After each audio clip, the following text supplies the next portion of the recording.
What's up mga kalobo? Paano nga ba malalaman ang babae na Molly tsaka lalaki na Molly? And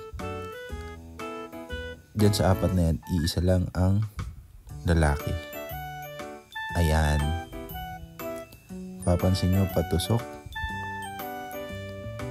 yung fin niya. Tapos yung babae naman ay ayan, yung tatlong natitira. Pagmamasdan nyo, iba yung kanyang ang tawag ay dorsal fin. Ayan. Pag-experimentahan nga pala natin yan. Try natin pagsamasamahin sa iisang tank. Nakalagay kasi sila sa show tank natin eh.